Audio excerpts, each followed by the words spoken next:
Everyone, welcome to Naira study hub. आप सब कैसे हैं? आई होप कि आप सभी अच्छे होंगे और अपनी स्टडी को कंटिन्यू कर रहे होंगे। फ्रेंड्स, आज के वीडियो लेक्चर में जो आपका सब्जेक्ट इंग्लिश हो जाता है, इसके 2019 का जो पेपर है, इसके क्वेश्चंस को सॉल्व करेंगे। सो आप लोगों के लिए वीडियो बहुत ही इंपॉर्टेंट है। सो आप लोग वीडियो को बिल्कुल भी स्किप ना कीजिएगा और लास्ट तक जरूर देखिएगा। तो चलते हैं, आज की सीरीज का फर्स्ट नंबर क्वेश्चन देख लेते हैं, जो कि ऑब्जेक्टिव टाइप है। आपको पता है 1 to 5 ऑब्जेक्टिव टाइप क्वेश्चंस रहते हैं। क्वेश्चन है आपका, it is important for teaching English as a foreign और सेकेंड लैंग्वेज, यानी अंग्रेजी को विदेशी या दूसरी भाषा के रूप में पढ़ाने के लिए ये महत्वपूर्ण है। क्या महत्वपूर्ण है देख लेते हैं। लिसनिंग कंप्रिहेंशन, यानी इसका मतलब होता है सुनने की क्षमता। टू मेंटेन और इंटरेक्टिव एंड कम्युनिकेटिव अप्रोच, संवादात्मक और संचारी दृष्टिकोण बनाए रखना। वोकैबुलरी एंड ग्रामर, शब्दावली और व्याकरण। नॉन ऑफ दीज, यानी इनमें से कोई नहीं। तो इसका जो राइट आंसर हो जाता है वो आपका हो जाता है to maintain on interactive and communicative approach, यानी अंग्रेजी को दूसरी या विदेशी भाषा के रूप में पढ़ाने के लिए महत्वपूर्ण है संवादात्मक और संचारी दृष्टिकोण बनाए रखना। उसके बाद सेकेंड क्वेश्चन हो जाता है, linguistic is a study of, भाषा विज्ञान का अध्ययन है। एनिमल लैंग्वेज यानी पशु भाषा, ह्यूमन लैंग्वेज यानी मानव भाषा, बैड लैंग्वेज यानी खराब भाषा। नॉन ऑफ दिस, इनमें से कोई नहीं। तो भाषा विज्ञान का अध्ययन मानव भाषा है ना, तो इस तरह से ह्यूमन लैंग्वेज यानी कि बी ऑप्शन आपका राइट हो जाता है। क्वेश्चन है, which is a receptive skill. तो यहाँ पे रिसेप्टिव स्किल की बात हो रही है, यानी ग्रहणशील कौशल कौन सा है।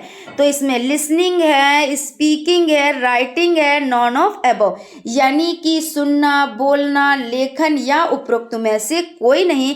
तो रिसेप्टिव का मतलब क्या होता है, जो आप रिसीव कर रहे हैं, यानी हम बोल रहे हैं, आप सुन रहे हो, तो उसी को तो रिसीव करते हैं। तो यहाँ पे सुनने का क्या हुआ, लिसनिंग हुई।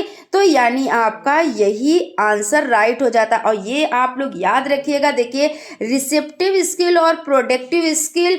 प्रोडक्टिव कौन होते हैं, जिसको आप देख सके, है ना। प्रोडक्टिव क्या, हम जैसे बोल रहे हैं आप सुन रहे हो, यानी हम बोल रहे हैं, यानी स्पीक कर रहे हैं, स्पोकन। और उसके बाद हम लिख रहे हैं, आप देख रहे हो, यानी कि राइटिंग। तो ये आपके प्रोडक्टिव स्किल हो जाते हैं, जो आप देख सको, है ना। और जो आप रिसीव कर सको वो रिसेप्टिव स्किल हो जाते हैं। इस तरह से ए ऑप्शन आपका राइट हो जाता है। एडवर्ब ऑफ कवर्ड इज, तो यहाँ पे क्या कह रहे हैं, कायर का क्रिया विशेषण है। तो एडवर्ब जो वर्ब की विशेषता बताए, उसी को तो एडवर्ब कहते हैं ना। तो क्रिया की विशेषता बताए, जैसे कोई बहुत तेज दौड़ रहा है ना, कोई बहुत तेज काम कर रहा है, कोई बहुत स्लो है। ये नहीं है कि उसकी विशेषता अच्छाई ही में हो, है ना। कोई बहुत स्लो चलता है, वो स्लो जो है वो उसकी विशेषता है, जो तेज चल रहा है वो उसकी विशेषता है। यानी कहने का मतलब है कि जो क्रिया की विशेषता बताए वो क्या होता है, वो एडवर्ब होता है। और इसमें ज्यादातर क्या, जैसे कि ए वाई लगता है, जैसे क्राउड तो क्राउडली, है ना। तो यहाँ पे देखिए आप समझ गए कि कौन सा होगा ऑप्शन, यानी कि बी ऑप्शन आपका राइट हो जाता है। उसके बाद आपका हो जाता है question, antonym of boon is, यानी वरदान का विलोम शब्द है। बून मतलब क्या होता है, वरदान। अब भाई जब विलोम आप लिखेंगे तो इसका उल्टा ही तो लिखेंगे कि वरदान का क्या हो जाएगा। अब यहाँ पे देखिए शार्प है तो शार्प हो गया, अभिशाप कोर्स मतलब अभिशाप होता है, सिविल तो सिविल, इनमें से कोई नहीं, नॉन ऑफ दीज। तो जो आशीर्वाद कोई दे रहा है तो उसका उल्टा करेगा तो क्या होगा, वो अभिशाप हो जाएगा। तो कोर्स यानी कि अभिशाप, बी ऑप्शन आपका राइट हो जाता है। इस तरह से यहाँ पे आपके ऑब्जेक्टिव टाइप जो क्वेश्चन है वो कंप्लीट हो जाते हैं। अब आप लोगों के very short answer type questions को देखेंगे। इसमें है change the following sentence into present perfect continuous tense, यानी निम्नलिखित वाक्य को वर्तमान पूर्ण सतत काल में बदले, है ना भाई, सतत काल में बदलना है। जो क्या कह रहे हैं कि प्रेजेंट परफेक्ट कॉन्टिन्यूअस में बदलना है। तो he is writing a novel for 5 years। अब आपको पता है, देखिए यहाँ पे ही है, तो ही तो जो है, जो सब्जेक्ट है वो तो रहेगा ही रहेगा, वो कोई सा भी, जैसे आप किसी का नाम ले लो तो क्या नाम थोड़ी ना आप चेंज कर दोगे। कोई लड़का है तो आप उसको लड़की तो नहीं बना दोगे, ही है तो शी कर दोगे, ऐसा तो कुछ भी नहीं है। ठीक है, आप लोगों ने डिटेल में इसको पढ़ा होगा प्लेलिस्ट में जाकर, अगर नहीं पढ़ा है तो देख सकते हैं, बहुत ही डिटेल में इस पर डिस्कस की गई है। ठीक है ना। तो he is writing a novel for 5 years, यानी देखिए प्रेजेंट कॉन्टिन्यूअस टेंस में अगर होता है तो क्या होता है, जैसे आपका यहाँ पे हो जाता है, जैसे प्रेजेंट कॉन्टिन्यूअस टेंस की तो इज एम आर होता है, और प्रेजेंट परफेक्ट कॉन्टिन्यूअस तो उसमें देखिए ही शी इट के साथ क्या लगाते हैं, हैज़ बीन लगाते हैं। ही शी इट, देखिए यहाँ पे समझ लेते हैं, ही शी और इट, या एक वचन करता हो तो उसके साथ क्या लगाते हैं, तो उसके साथ हैज़ बीन लगा देते हैं। और अगर यू वी और दे हो और बहुवचन कर्ता के साथ क्या लगाया जाता है, तो हैव लगाया जाता है, हैव बीन। ठीक है ना। तो यहाँ पे आप देख सकते हैं ही है तो ही शी इट के साथ क्या लगाएंगे, तो हैज़ बीन, यानी हैज़ बीन यहाँ पे लगेगा। वर्ब की फर्स्ट फॉर्म में आईएनजी तो लग गया। उसके बाद यहाँ ए नॉवेल फ्रॉम 5 years, तो 5 सालों से, है ना। तो इस तरह से आपने इसको कंप्लीट कर लिया। उसके बाद आपका क्वेश्चन हो जाता है complete the following sentence using correct article, निम्नलिखित वाक्य को सही अनुच्छेद का उपयोग करके पूरा करें। Virtue is it's on reward, यानी क्या कह रहे हैं, पुण्य अपना प्रतिफल है ना। क्योंकि भाई आप पुण्य करेंगे, किसी के साथ अच्छा करेंगे तो क्या है, जिसके साथ आप अच्छा करेंगे वो तो हो सकता है आपको दुआ दे और हो सकता है आपको बदवा भी दे दे, लेकिन ज़रूरी नहीं आपने उसके साथ अच्छा किया तो वही आपको उसका बदला दे। हो सकता है कि कोई दूसरा उसका दूसरा ना दे तो ऊपर वाला ईश्वर तो देता ही है। आप अच्छा करते रहो, हो सकता है आपको उसका फल मिले और हो सकता नहीं उसका फल तो मिलता ही है ना। तो virtue is it's on reward, यानी पुण्य अपना प्रतिफल है। तो यहाँ पे देखिए डैश डैश दे रखा है, तो अगर भाई डैश डैश दे रखा है तो यहाँ पे तो कुछ तो फिल करना ही रहेगा। पुण्य बहुत बड़ी चीज़ है, तो इसका मतलब क्या है यहाँ पे दा, क्योंकि कहते नहीं कोई चीज़ बड़ी है, जैसे बड़ी ग्रंथ है और नदी है, बड़ी नदी है, बड़ी कोई भी चीज़ जिसको आप इज्जत देना चाहे तो वहाँ पे दा का यूज़ करते हैं ना, तो दा का आपने यूज़ कर दिया। और वैसे अगर ना भी आप करते तो आप यही इतना ही लिख देते, आपका सही था। ठीक है ना, लेकिन यहाँ पे डैश डैश लगा है तो आपको फिल तो करना है, इसलिए आप दा यहाँ पे फिल कर सकते हैं। ठीक है ना। उसके बाद आपका क्वेश्चन हो जाता है कंप्लीट द फॉलोइंग सेंटेंस। यहाँ पे आप देख सकते हैं निम्नलिखित वाक्य को पूरा करें। ही इज इल फीवर, तो वो क्या है, वो बीमार है, किससे, तो फीवर से बीमार है, फीवर के साथ बीमार है, तो विद फीवर। उसके बाद आपका हो जाता है complete the following sentence. She had dot dot dancing for 2 hours, निम्नलिखित वाक्य पूरा करें। शी हैड डॉट डॉट, उसने क्या किया, उसने किया था क्या, डांसिंग फॉर 2 hours, 2 घंटे तक डांस। तो यहाँ पे शी हैड बीन, अब जहाँ पे आप ये चीज़ देखें, जैसे आपका सब्जेक्ट है, हैड है, वर्ब की फर्स्ट फॉर्म में आईएनजी लगी है, तो ये कौन सा टेंस हो जाता है, आपको तो पता है। ठीक है ना, ये कौन सा सेंटेंस हो जाता है, जब है ना बीन आता है तो ये पास्ट परफेक्ट कॉन्टिन्यूअस टेंस हो जाता है। तो इसमें आपको हैड के साथ बीन ही तो लगाना रहेगा ना, तो आपने बीन लगा दिया।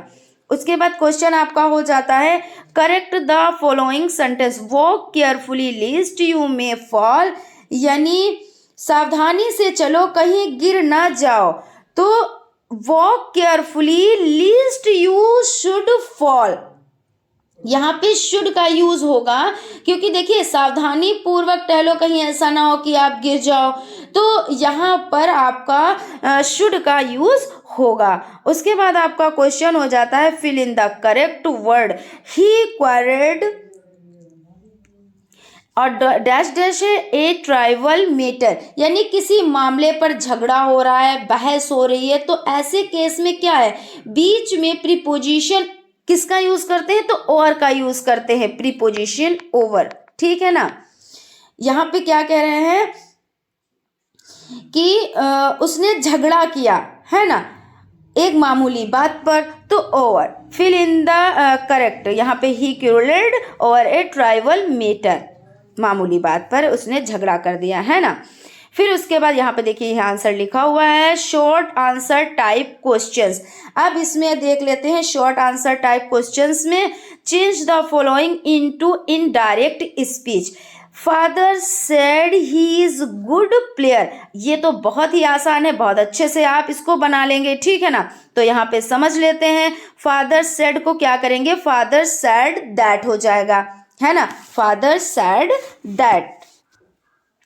और यहाँ पे आपका दैट और ही के बाद आपका वाज लग जाएगा, है ना, वाज ए गुड प्लेयर। तो यहाँ पे आप देख सकते हैं,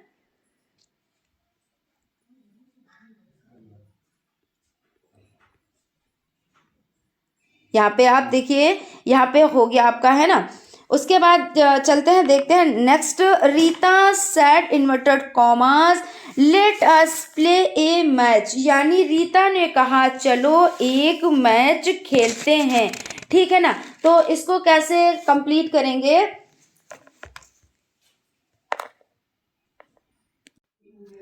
यहाँ पे आपका हो जाता है रीता सेड, ठीक है ना। इन्वर्टेड कॉमास के बाद आपको देखिए सेड यहाँ पे हटा देना, यहाँ पे लेट है, थोड़ा सा आपको समझना रहेगा। यहाँ पे इस तरह से रीता प्रपोज्ड, ठीक है ना।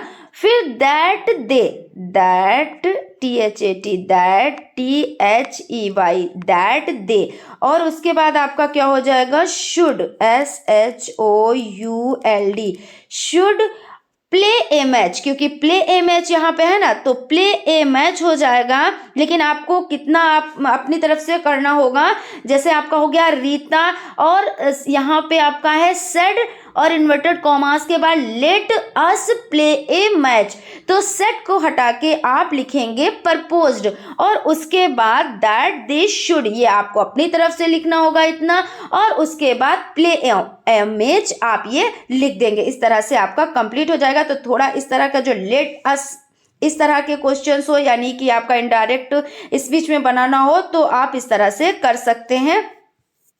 उसके बाद आपका क्वेश्चन हो जाता है, देखिए 13 नंबर का क्वेश्चन है आपका, what do you understand by grammar translation method. तो इसको देख ले, यहाँ पे देख लेते हैं ग्रामर ट्रांसलेशन मेथड, यानी व्याकरण अनुवाद विधि। In the beginning, this method was used for teaching English under the influence of classical language like Latin, Greek and Sanskrit। यानी प्रारंभ में इस पद्धति का प्रयोग सबसे पहले लेटिन, ग्रीक और संस्कृत जैसी शास्त्रीय भाषा के प्रभाव में अंग्रेजी पढ़ाने के लिए किया जाता था। In this method, student first of all learn the parts of speech, conjunctions, and syntax in detail. The rules of grammar and the list of expression were all learned by heart and applied in translation exercise during and after the lesson।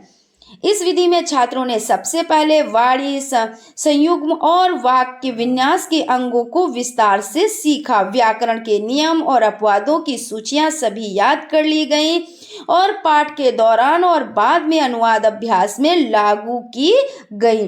This method emphasizes the importance of reading and leads training in speaking and listening. Although it is still reading, yet no time is given to reading aloud. The teacher plays active role and students are bound to listen him. इस विधि पढ़ने के महत्व पर जोर देती है, यानी जो ये विधि है ये पढ़ने के महत्व पर जोर देती है और बोलने और सुनने के प्रशिक्षण की उपेक्षा करती है। हालांकि इसमें पढ़ने पर जोर दिया जाता है, फिर भी जोर से पढ़ने के लिए समय नहीं दिया जाता है। शिक्षक सक्रिय भूमिका निभाता है और छात्र इसकी बात सुनने के लिए बाध्य होते हैं। वैसे हमारे हिसाब से तो इतना आप लोगों के लिए इनफ है, लेकिन फिर भी अगर आप और भी इसको देखना चाहते हैं तो हम तो आपके लिए लेकर ही आए। आप देख लें, यहाँ पे इसको तैयार कर लें, लेकिन टाइम के अकॉर्डिंग ही आप लोग वर्क कीजिएगा। ऐसा ना हो कि 1 घंटे का पेपर होता है और आप एक ही क्वेश्चन को लेकर बैठ जाए, तो ये बिल्कुल भी ना कीजिएगा। जैसा टाइम हो उसके अकॉर्डिंग आप लोग वर्क कीजिएगा, ठीक है ना। उसके बाद आपका हो जाता है write an application to the principal for your institution for sick leave. Do not write your personal detail, यानी बीमारी की छुट्टी के लिए अपने संस्थान के प्रधानाचार्य को एक आवेदन पत्र लिखें। अपनी व्यक्तिगत जानकारी बिल्कुल ना दें, है ना। यहाँ पे to the principal SD John college Agra UP। Sir, respectfully I beg to say that I have been suffering from fever since last night. The doctor has advised me to take 3 days rest. मैं आदरपूर्वक कहना चाहता हूँ कि मैं कल रात से बुखार से पीड़ित हूँ। डॉक्टर ने मुझे 3 दिन आराम करने की सलाह दी है। I therefore request you to grant me 3 days leave or absent from the college from today. इसलिए मैं आपसे अनुरोध करता हूँ कि मुझे आज से कॉलेज से 3 दिन की अनुपस्थिति की छुट्टी दें, है ना। थैंकिंग यू यानी धन्यवाद। योर्स यहाँ पे आप डेट डाल दें और उसके बाद आप योर्स ऑबिडेंटली ये लिख दें। XYZ नाम बिल्कुल भी ना डालें, यानी योर्स ऑबिडेंटली आपका आज्ञाकारी। उसके बाद आपका क्वेश्चन हो जाता है right A composition on the topic importance of discipline in life. जीवन में अनुशासन का महत्व विषय पर एक रचना लिखें। तो यहाँ पे देख लेते हैं importance of discipline in life, यानी जीवन में अनुशासन का महत्व। The development of human personality, मानव व्यक्तित्व का विकास। द प्रोग्रेस ऑफ सोसाइटी, यानी समाज की प्रगति। The advancement of civilisation and cultural depend on discipline in life, यानी क्या कह रहे हैं कि अनुशासन मन और चरित्र का प्रशिक्षण है, यानी मानव व्यक्तित्व का विकास, समाज की प्रगति, सभ्यता और संस्कृति की उन्नति जीवन में अनुशासन पर निर्भर करती है। और अनुशासन मन और चरित्र का प्रशिक्षण है। Discipline in training of mind and character, यह मनुष्य को नियमों का पालन करने में सक्षम बनाता है। It enable man to obey the rules that he has himself made to regulate his conduct and behavior for his own good of the society. Wise parents include discipline in their children from the very beginning. The children is allowed freedom within certain limits. The child is not free to do anything which is likely to harm of instead as an individual of as a member of the society. ठीक है ना। ये मनुष्य को नियमों का पालन करने में सक्षम बनाता है जो उसने स्वयं समाज की भलाई के लिए अपने आचरण और व्यवहार को विनियमित करने के लिए बनाए हैं। बुद्धिमान माता पिता शुरू से ही अपने बच्चों में अनुशासन पैदा करते हैं। बुद्धिमान माता पिता शुरू से ही अपने बच्चों में अनुशासन पैदा करते हैं। बच्चों को कुछ सीमाओं के भीतर स्वतंत्रता की अनुमति है। बच्चा ऐसा कुछ भी करने के लिए स्वतंत्र नहीं है जिससे एक व्यक्ति या समाज के सदस्य के रूप में उसके हितों को नुकसान पहुंचाने की संभावना हो। यानी यहाँ पे कहने का मतलब है कि माता पिता बच्चों को शुरू से ही अच्छी शिक्षा दें। ये नहीं कि जब वो बड़े हो जाएं फिर उनको कुछ सिखाएं। जब शुरुआत से कहते नहीं है, जब कोरा कागज है, आपने उस पर कुछ नहीं लिखा, उस पर जैसा रंग पड़ा वो रंग पड़ गया। अब आपने उसको सिखाना शुरू किया तो उस पर तो जो रंग पड़ गया वो तो पड़ ही जाएगा। बाकी आप जब अच्छा सिखाएंगे तो वो अच्छे ही तो बनेंगे। जैसा आप सिखाएंगे अपने बच्चों को वैसे ही बच्चे बनेंगे। यहाँ पे वैसे मेरी समझ से इतना सही है, अगर आप और भी करना चाहते तो यहाँ पे आप देख लें, ठीक है ना। बाकी वही चीज के टाइम के अकॉर्डिंग ही आप लोग वर्क कीजिएगा। 1 घंटे का पेपर होता है। Fill in the blanks with correct conjunction.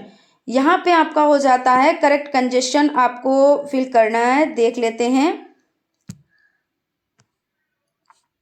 इधर take it dot dot leave it. तो यहाँ पे क्या कह रहे हैं कि इधर और निदर नॉर। तो आप इस तरह से करें कि जहां पे इधर है या तो ना तो है ना, तो इधर और निदर नॉर। तो यहाँ पे इधर है तो और का यूज करेंगे। He is a good player dash dash a bad student. He is a good player but a bad student. मतलब अच्छा खिलाड़ी तो है लेकिन वो अच्छा छात्र नहीं है। तो यहाँ पे आपका इस तरह से हो जाता है।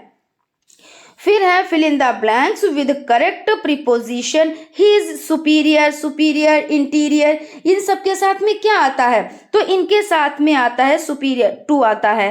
Ram beats him. यहाँ पे क्या कह रहे हैं? Ram beats him. अब हिम टू मी, यहाँ पे सॉरी ए स्टिक, यानी Ram beats him dot dot a stick, यानी राम ने किससे? छड़ी से पीटा। और छड़ी क्या है? उसके संपर्क में है ना। जब कोई चीज संपर्क में हो तो वहां पे किसका यूज करते हैं? विद, यानी उसके साथ में है, यही तो है ना। तो Ram beats him with a stick, इस तरह से हो जाते हैं।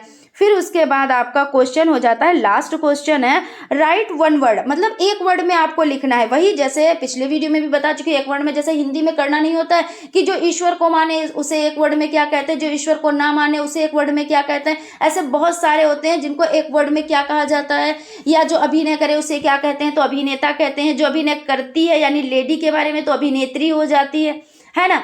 तो इस तरह से तो यहाँ पे राइट वन वर्ड है a person who hates mankind, यानी एक व्यक्ति जो मानवता से घृणा करता है उसको क्या कहते हैं। और a medicine that kills germs, एक ऐसी दवा जो क्या करती है? जर्म्स को मारती है। तो उसको एक वर्ड में आपको कहना है। जैसे आपने कोई दवा ली तो आप ऐसे भी कह सकते हो a person who hates mankind, एक व्यक्ति जो मानवता से घृणा करे, और उसे एक ही वर्ड में आपने कह दिया। तो यहाँ पे एक वर्ड देख लेते हैं। तो मिसनेथोपेसिस्ट, ठीक है ना। मिसेंथ्रोपिस्ट हो जाता है, मिसेंथ्रोपिस्ट। तो इसको कहते हैं, यानी a person who hates mankind.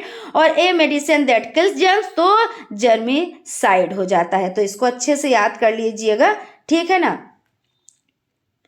तो फ्रेंड्स यहाँ पे आप लोगों का जो ये पेपर है तो सॉल्व हो जाता है। आई होप आप लोगों को चीज़ें अच्छे से समझ में आई होंगी। अगर कहीं पर कोई भी कंफ्यूजन है, कुछ डाउट है, उसे क्लियर करना चाहते हैं तो प्लीज़ आप लोग कमेंट बॉक्स में कमेंट करें, हम उसका रिप्लाई ज़रूर से ज़रूर देंगे, ठीक है ना। यहाँ पे इसकी हम एक चीज़ और देख लेते हैं। यहाँ पे इसकी हम हिंदी लिख देते हैं। यहाँ पे लिखा नहीं था रोगाणुनाशक, ठीक है ना, रोगाणुनाशक, ठीक है, नाशक हो जाता है।